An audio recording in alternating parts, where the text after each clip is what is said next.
Alrighty.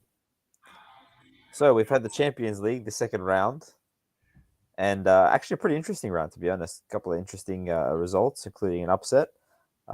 So, yeah, a couple of good games to cover. Play that tune, son.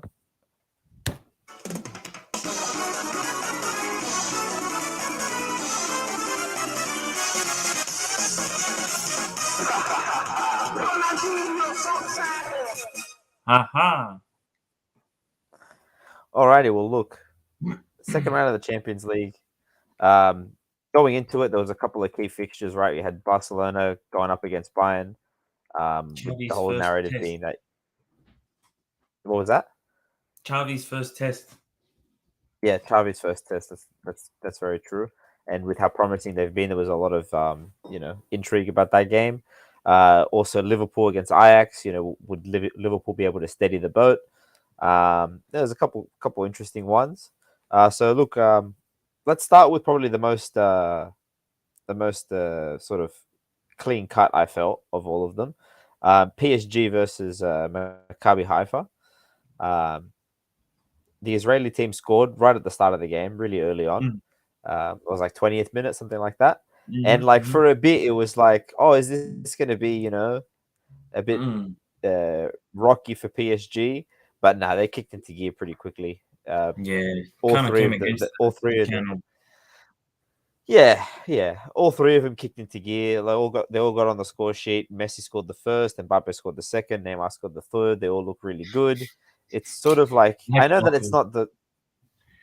I know it's not like the strongest opposition, but like they just continue to be consistent. I think Man City is the same in the sense that like um I don't think there's been like these big fixtures yet where, they've really been pushed to the limit, so to speak.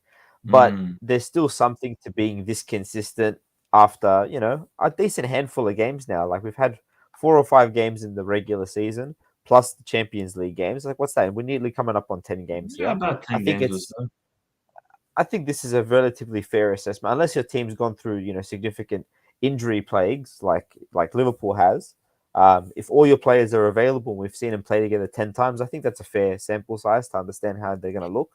And Yeah. so far, PSG look really good. I know it's not the best opposition, but like I thought they still perform very very well, and they've continued to be consistent. And it seems like they're sort of burying that issue that they had with Mbappe and all the turmoil and all that. I know it's still early in the season, but I thought if they were going to fix it, they would take them a bit longer than what it has.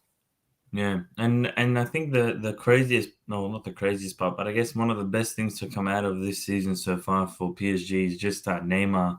Yeah, he looks like he's on World Cup form. Looks like Yep. he's kicked his ass into gear just in time for the Oh World yeah. Cup. But yeah, he looks Yep. like he's having fun again on the pitch, which we haven't seen in a little while.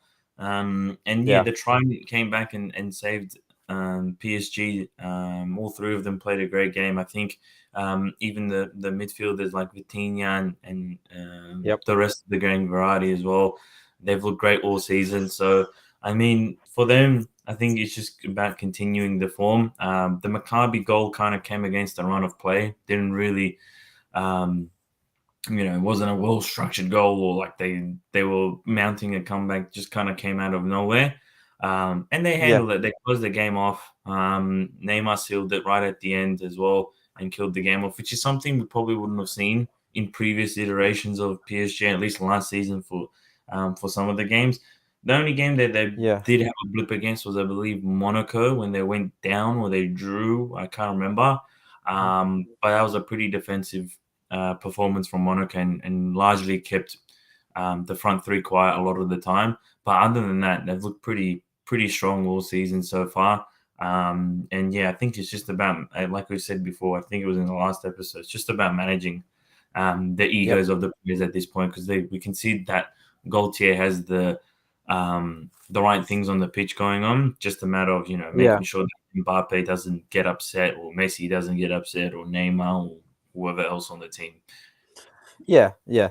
And look, again, I come back to the point of like we haven't seen them against like the super stiff Yeah. opposition. We think that we're going to see them in the later stages of the tournament.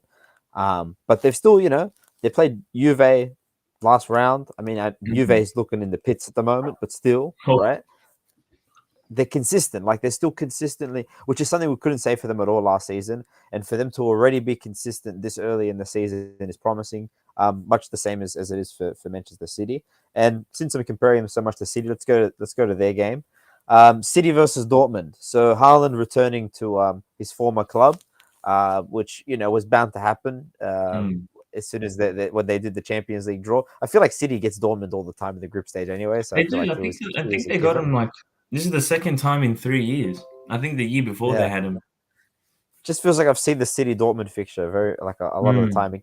It's got very much FIFA demo team vibes for some reason. um, but yeah, so Haaland returning back to his former club, and yeah, coming up trumps, getting the win, getting the dub for fucking City. It was like a ridiculous sort of karate kick, Zlatan-esque sort of finish. I think it, Mm. it, it looked like to me. I don't know why Guardiola came out and said it reminded him of Johan Cruyff.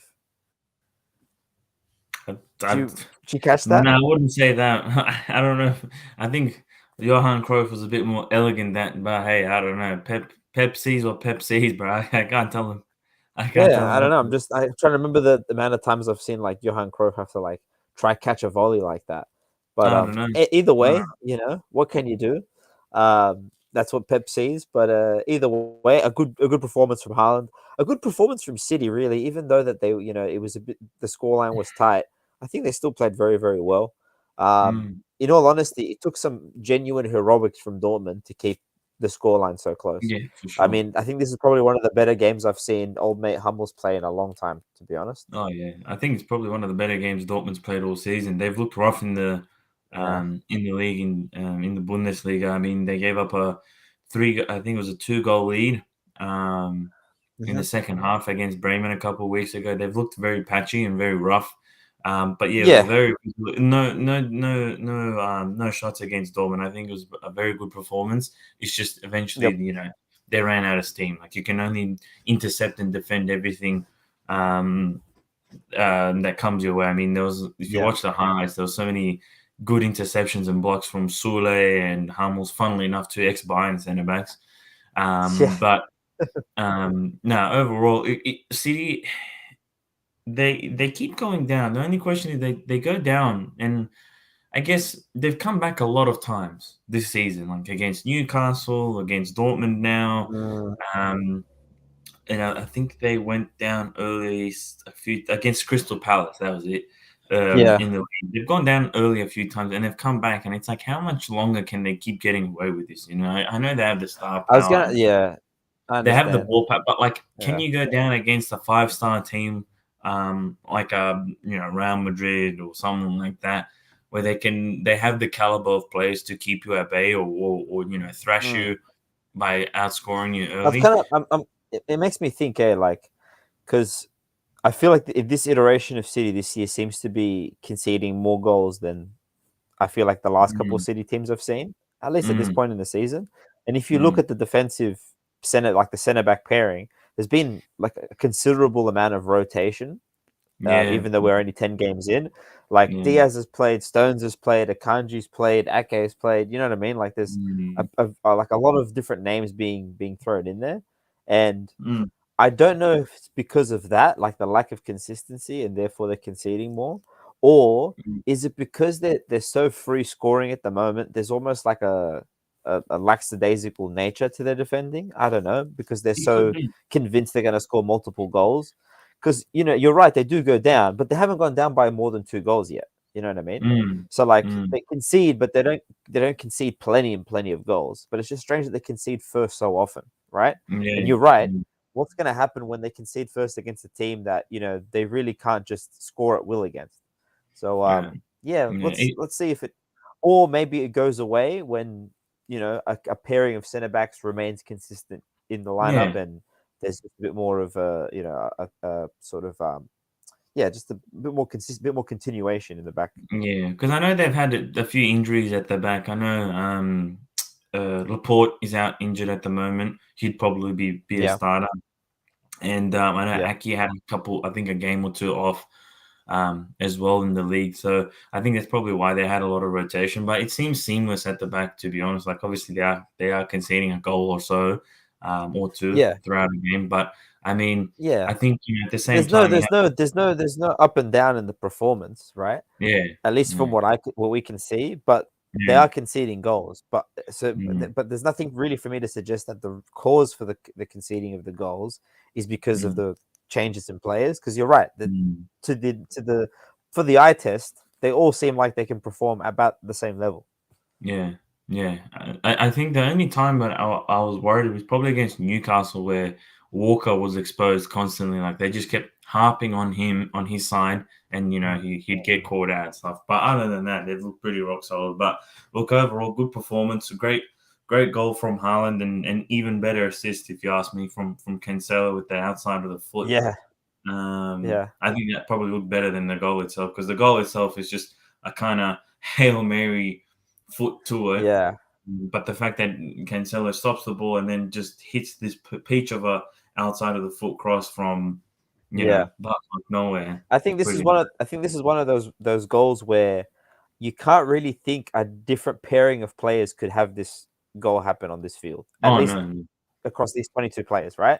Like, I yeah, don't think there's a guy on the field that can do the outside full cross like Cancelo did, maybe outside of like Kevin De Bruyne, right? mm, And I don't think anyone can get to the end of that cross the way Haaland did, yeah, besides Haaland. Like, yeah, hundred so I percent. think it's like one of those. It's kind of like what you'd expect or hoping that we would be seeing at this point in the season, at least from Trent with Darwin Nunez, right? For Mm. example, like that's the sort of combination we expect them to eventually get to. But Haaland and Cancelo already showing it. Scary team, man. Very scary. Let's go to what about Sporting versus the Spurs? Why not? Conte's banana So skin, huh? yeah, a banana skin, huh? Let's have a look at their group. So they've got who else have they got in here? Uh, I'm forgetting now. Spurs have I Eintracht bel Frankfurt and Marseille. yeah, So look, really, this is the kind of group where when you're a team like Spurs, you don't want to be losing any of these games because any mm, one of these guys can beat you. mm. Eintracht Frankfurt, relatively solid team. Marseille, Europa League finalists. yeah, Must. exactly. And then Marseille, actually legitimately in form, have a bit of a kick up the ass with their new coach that they've brought in and some new signings, right? And Spurs, although a good team, like, let's be honest, they're known for a bit of a banana skin, as we've seen already here, right now in this game. Mm, So mm, this is one of those groups where it's like it's you kind of feel strange calling it a group of death, but it is for the clubs that are in it. If you were to throw, Real Madrid or PSG or City or anyone else like that into this group, you wouldn't think it's a group of death no more because there'd be someone so far out in front of everyone. But here, you know, any two of these guys can go through and you wouldn't be too surprised, right? yeah, yeah, 100%. And I think the thing is, if you really look at it, Marseille's probably the weakest of the four, or maybe Yeah. Sporting, like high, depending on how you look at it.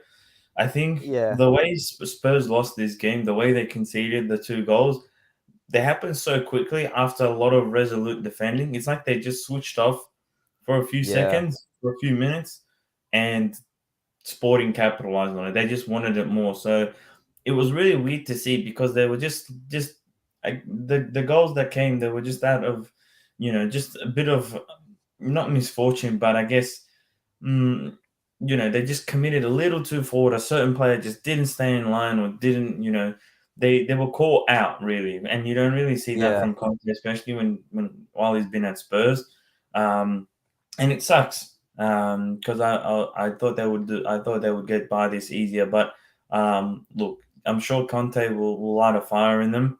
Yeah.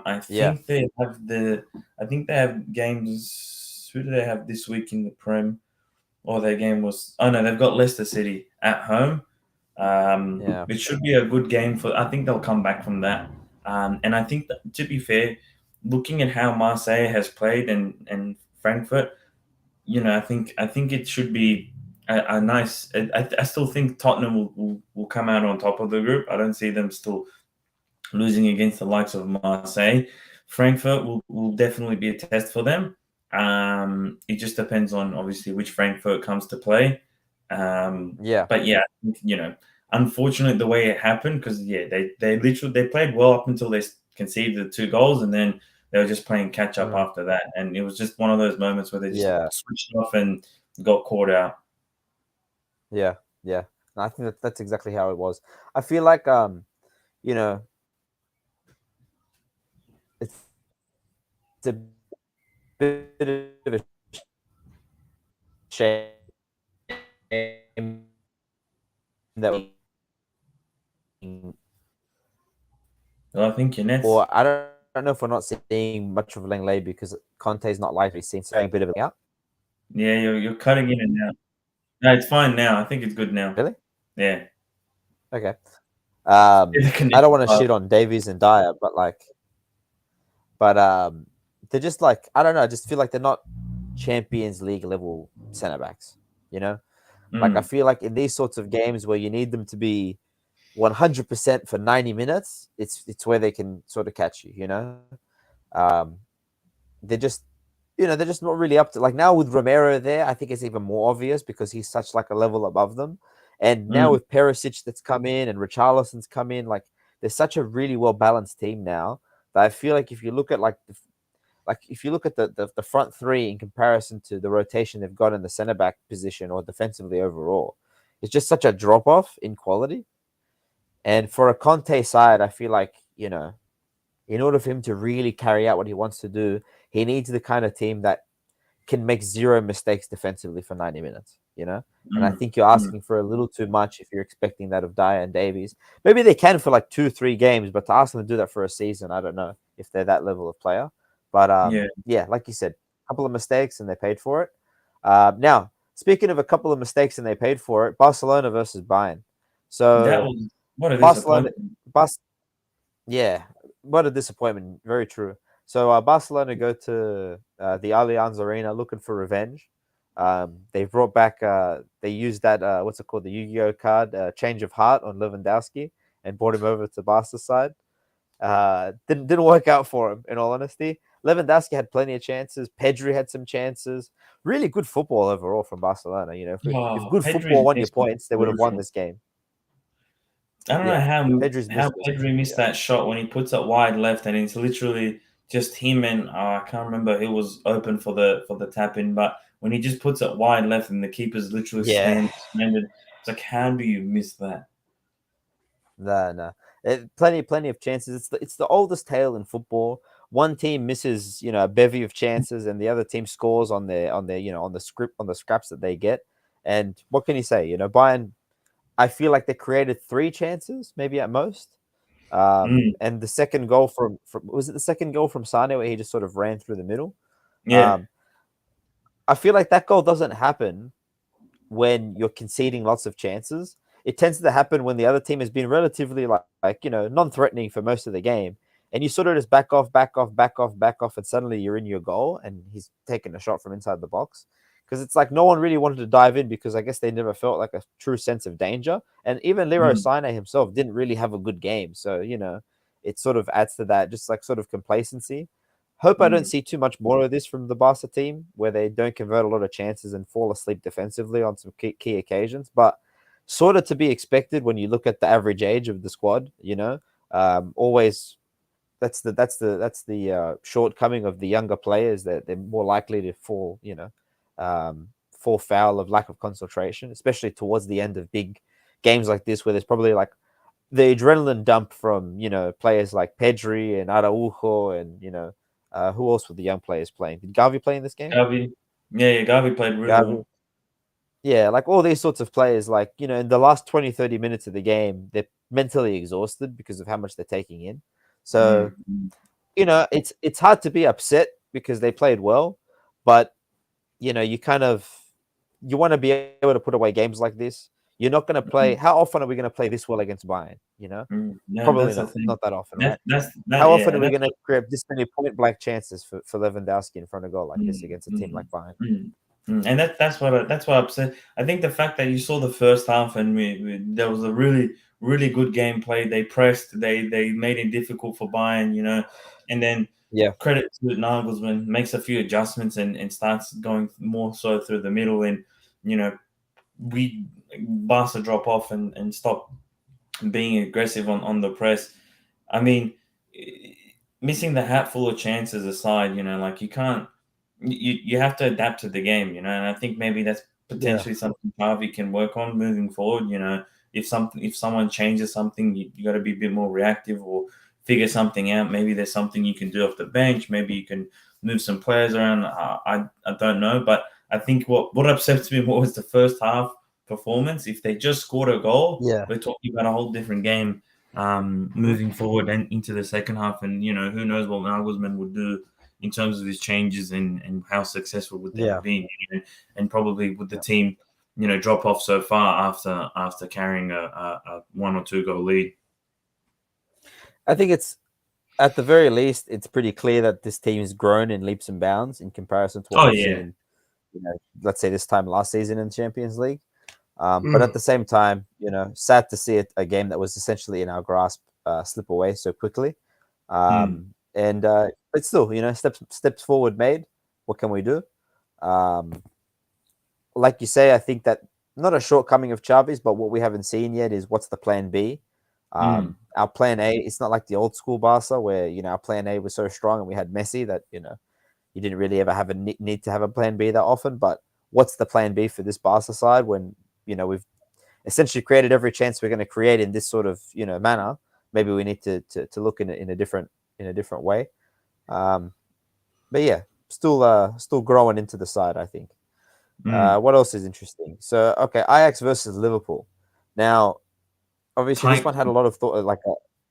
This one had a lot of eyes on it. Obviously, with Liverpool in their bad stretch at the moment, and the fact that the EPL's postponed, so this is really the only football they've played or will play as of late. What was your take on it? I thought, look, Liverpool looked a bit, I guess, same old, same old. Um, Yeah, at the back, through the middle. I think they got caught out a little bit. They got run over a little bit. But I think they did well in, minimizing the chances for Ajax. And I think they only held them to 3 shots mm, all game. So they did well. I thought they defended well. Salah got on the score sheet, which is important. But I think, they still got worked a little bit through the midfield. It's just I think their defensive line was a little bit stronger in keeping the yeah, shots away and getting into dangerous positions. Also think, Ajax up front isn't too sharp. I mean, like they don't really have a threat moving forward at the top no, to really scare Liverpool at the back. I think the biggest concern is one that, again, it's a late winner. They should be really mm, walking over a squad I think the final shot count was like 21 versus 3 or something like that. I think that's where yeah, the concern lies for me, is just not finishing the attacks that they do create.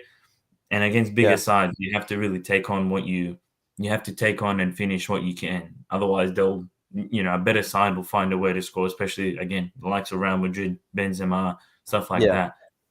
So I think it's important they get the W, considering where they are and considering Klopp's comments where he's like, yeah, it'd be good to reset and yeah, rejig our current form. But I mean, look, mm, I think the best takeaway is Mo Salah gets on the score sheet, which is yep, important for his mindset and his form. And two, they were resolute and kept 3 goals, only 3 shots in the game, which is, they've looked vulnerable at the back, and the fact that they only reduced them to 3 shots. Granted, they did score a yep, goal and had to win in the 90th, but they kept it pretty much resolute. It's just a matter of now finishing, and I think it's something like, look, it's baby steps, but yeah, at least they didn't lose. I think that's probably a good point to take away. exactly, 100%.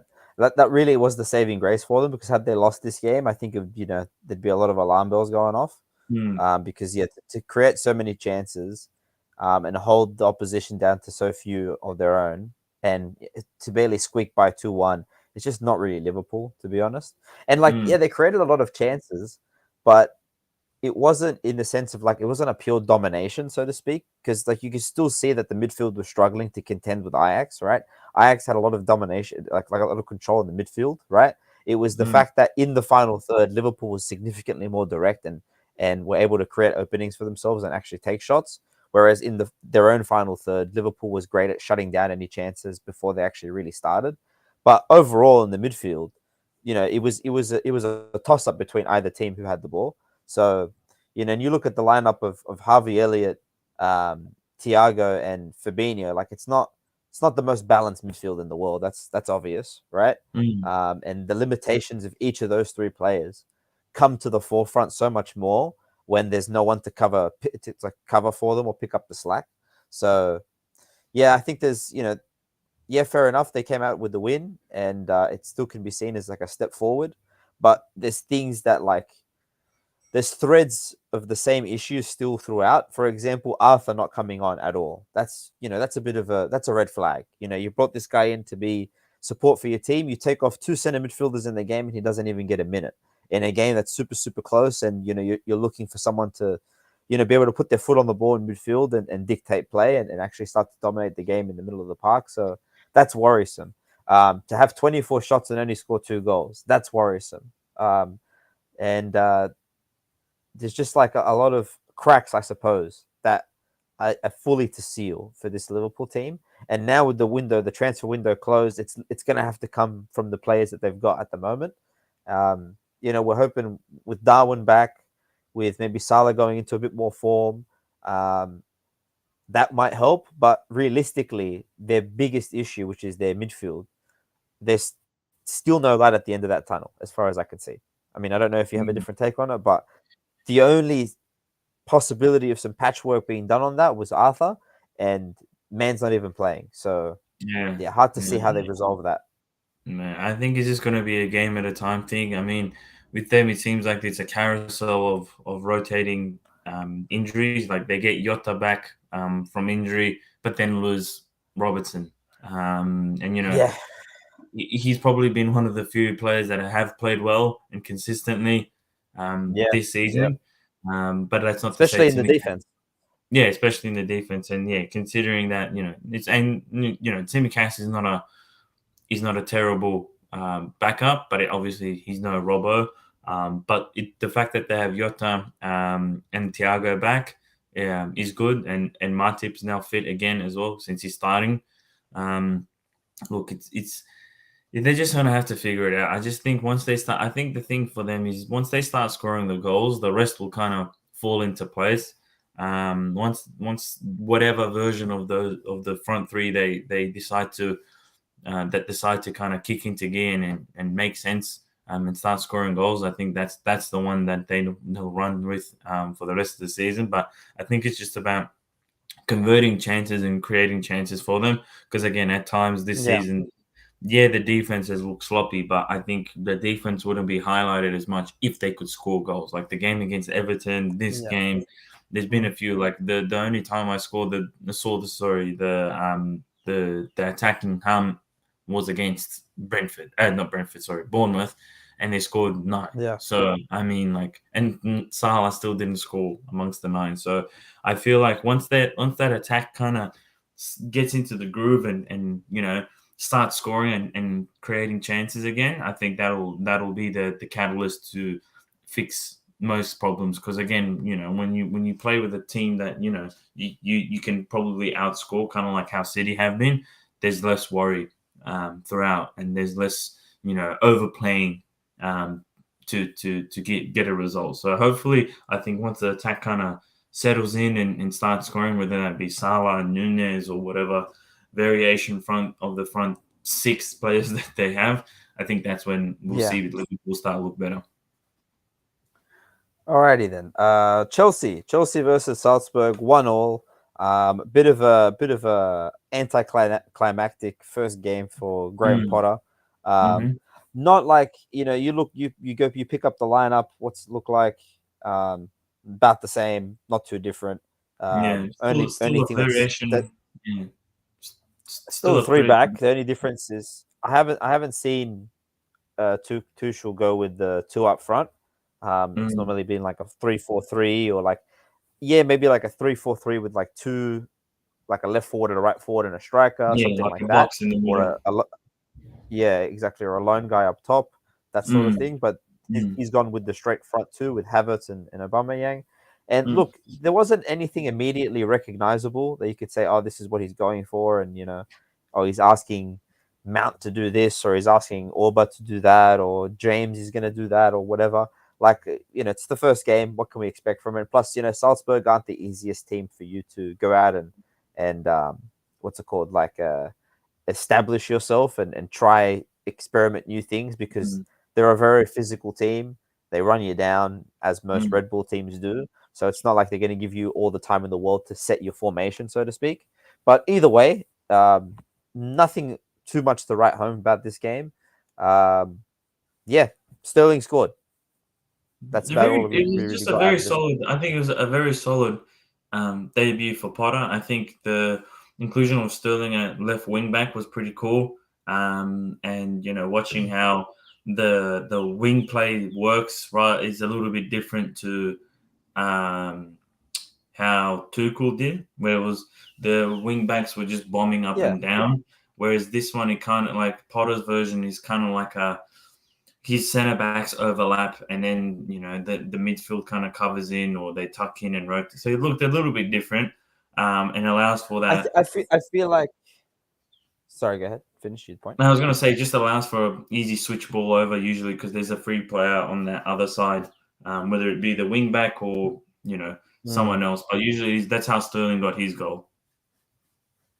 So, like, what I was going to say is, I feel like if you look at the formation, you could see that there was like players like Sterling and Cucurella and Aspi being used in slightly different positions, so to speak, right?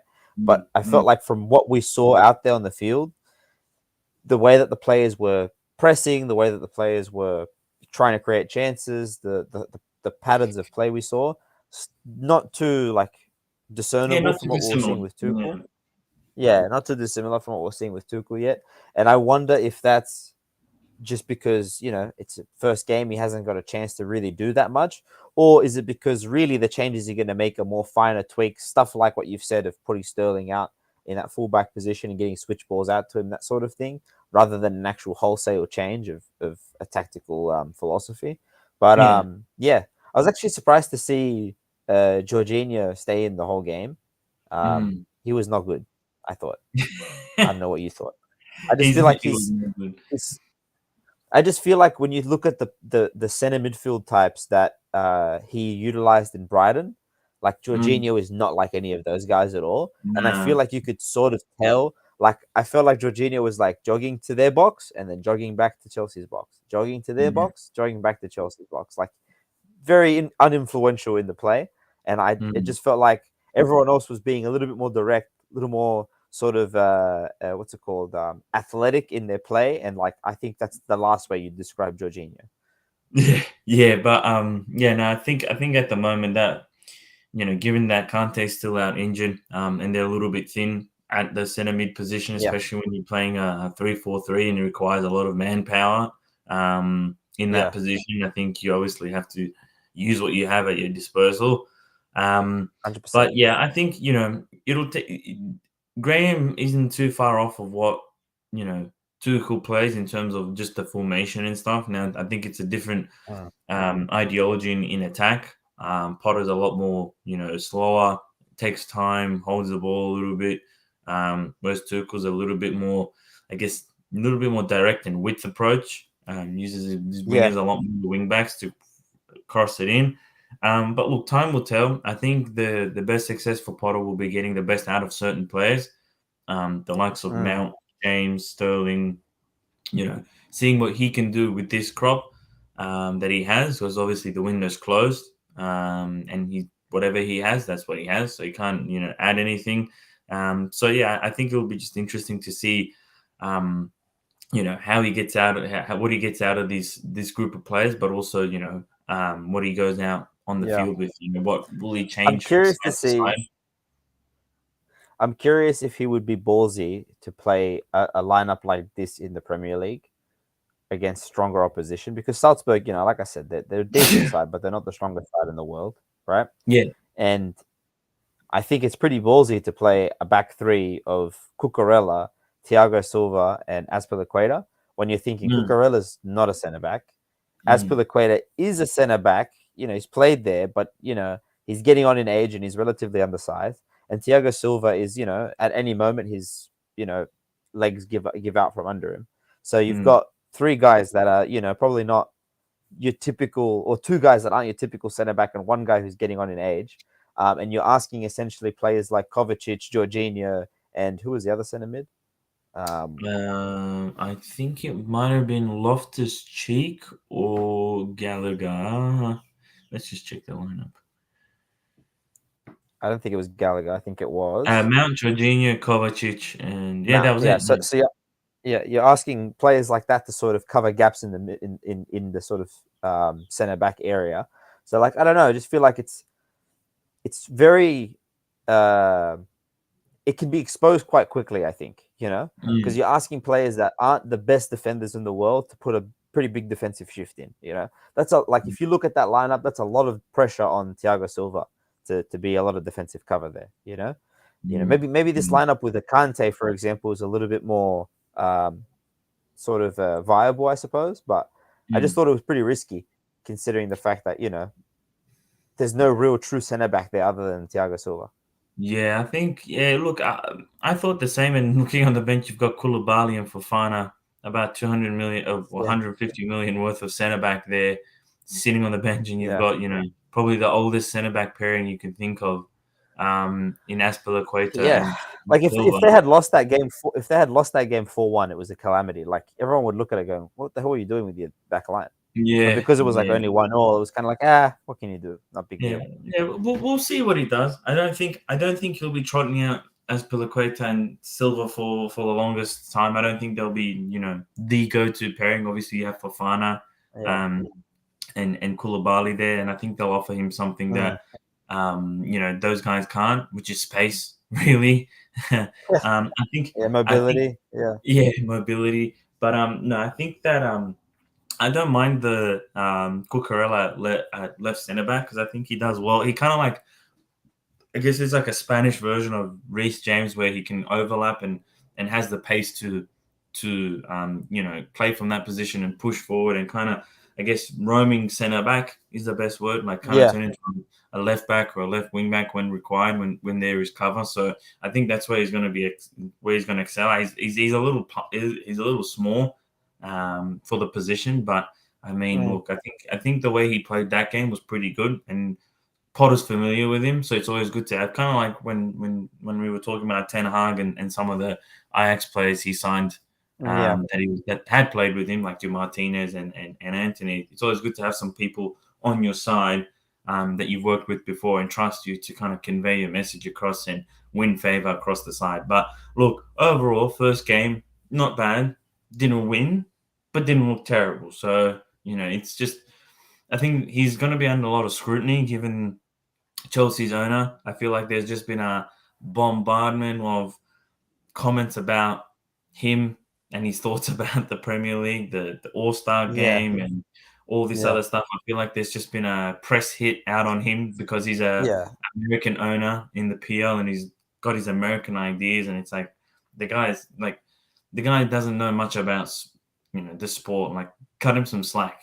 Like, obviously it's culturally different to what you yeah. have in American He's sports, just where trying they to be. He's just trying to be innovative. He's a businessman. Fair enough. He needs 100%. to get Like, an he doesn't. advisor in. He needs. Yeah, He he needs to be doesn't even. guided. Yeah, from what I've read, he doesn't even operate his teams. It's usually assigned to someone that's more sporty. He's just still looking for someone to do that for him. And I feel Mm. like it's just the British press looking for a reason to tear him down. Like, look, the ideas, the All Star idea is pretty rubbish, but I feel like with that, plus the way Tuchel went out, and I guess some of the not conjecture, but I guess some of the people screaming that it was a unfair dismissal. Mm. There's going to be a lot of scrutiny, and obviously the spending as well. There's going to be a bit of scrutiny on Potter, but I think so far he's first game only, but so far, I mean, it looked pretty calm, and I think that's how it's going to look for the rest of the season moving forward with him because he's until January, he can't do anything, and by then, we would have had the World Cup come and go. Yeah. So teams would have had a break. And yeah, we'll see how it goes. I think he'll have a interesting couple of months, but I think for most of his time at Brighton, he was a level-headed fella. Never really got Hmm. caught up in too many negative results. Was stuck to his roots and what he knows and what he believes in, and was Yeah. never rash with some of his decision making. So I think if he continues those traits and characteristics throughout his time at Chelsea, I think they'll serve him well, given that the high profile nature of the job, plus the owner, plus all the whirlwind around Chelsea at the moment. Alrighty. So yeah, I agree. I think he's going to be under a lot of scrutiny. We'll see how he plays out. Let's just touch on Celtic versus Shakhtar Donetsk, just because it's topical. It's possible. Like there's been obviously the hearsay of maybe his Ange has been going to be picked up by Brighton. Now he's already come out practically and said, no, I'm staying with Celtic. Doesn't seem like that's going to be a move that happens. But Mm, interesting for me to hear that a lot of the talking heads around football are kind of, not in support of his decision, but they've backed up his call of wanting to stay with Celtic until a bigger offer comes, seemingly because it's much more of a possibility and a reality than at least I would have thought beforehand. I thought that I would have seen that move as a bit more of a gamble. I even said that to you, like, isn't this what he's trying to play for, right? mm, Is mm, get himself into a position where a Premier League club is knocking at his door. But I guess it seems like maybe his agent's telling him things that there's whispers and murmurs of other large clubs maybe potentially looking his way in the future because mm, he turned it down and he seemingly has turned it down pretty confidently, thinking that whatever performances he's able to get Celtic to show off in the Champions League is going to be enough to earn him a contract at a bigger club than Brighton, mm, maybe in the Premier League, maybe elsewhere. I don't know, but I've heard a couple different talking heads. I think David Ornstein was one of them, and there was a couple of them that was kind of like he's waiting for a bigger club to come around, and I kind mm, of thought if the talking heads think that that's a silly move or a gamble, that there would be some sort of narrative being built around, he's betting on himself, so to speak. But it hasn't really come across that way. It's kind of come across like, Brighton took a stab at him knowing that he's probably going to wait for a bigger club, and they got um, understandably rejected. Whereas I kind of thought it was a bit more of I thought it'd be more of a controversial decision, that he's a bit mm, more polarizing, that he's mm, decided to stay. But it seems like everyone's of agreement that no, fair move. There's a good chance that you're going to get an offer from a bigger club. So I think that would be really cool if we could see Ange at a decent sized club. Um, what are some Ange dream job scenarios you reckon? What about if Allegri gets the kick early and they decide to go Ange ball? Well, that one probably least likely, just because Juve don't do foreign coaches. So there's that. It's true. I That's think true. I think the most realistic scenario and best case scenario for Ange is to trot a path that's been trodden before by a former Celtic manager. Okay. Ange to Leicester City. If once Brent, Oh, not okay. if, but once Brendan Rodgers gets the sack, would he Yeah. be high profile enough? I don't know. We don't know what the Leicester board is thinking at the moment, but they've done it before where they've poached Brendan. Obviously, Brendan had experience at Liverpool. It's a little bit different, Mm. but they've gone and got someone from Celtic before. You know, could Ange be? I But reckon that's a big what's the enough club point of for Ange. turning down Brighton if you're going to take Leicester though? Is it that big of a Well, difference? Leicester's bigger than Brighton. I'd take Yeah, it if is. But like, if I'm waiting it out, I'll probably wait out Leicester as well. Who Then, right? think of it this way: who's more likely to get into Europe, like Champions League or Europa, Brighton or Leicester? At this Taking point away in the form, year, yeah, right? taking Okay, away take like form, taking away just just pure in looking at general. the Yeah, starting yeah, 11. yeah. Leicester. Leicester's got more And money who's too. got the resources to do that? I think Yeah, Leicester. yeah, Leicester actually has yeah, yeah. Brighton, But like, to be would fair, you put them in like two different tiers of size of club? yeah, for sure, 100%, easily. Okay, fair enough. Leicester's way bigger I mean, than Brighton. Leicester's won a title, right? And they've won an Leicester's FA won a Cup title. They recently. have resources. They've been even when at their worst, they've been in and around the top 10, 8, 7, 6. Even Yeah, in the four. They yeah, have the resources, and they've got an owner that's willing to back projects. They've got players there that are of a better quality than Brighton.